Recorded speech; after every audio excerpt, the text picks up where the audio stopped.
Attorney, bukod po dito sa JEA na to, itong allowance na ito, may certain pass-on charges pa po ba tayo na nire-review currently para po sa possible na suspension at maibsan pa rin po syempre yung malaki po na bayarin sa kuryente ng mga kababayan natin?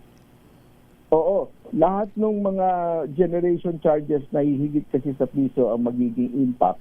Ito ay ni-require natin ang mga distribution utility na ipagpaalam sa atin para kung magkakaroon ng ganong impact, pwedeng mapag-aralan ng ERC kung may pag-uutos niya ng pag-utay-utay ang paniningil ng mga generation companies o kung ano pa mga regulatory environment intervention.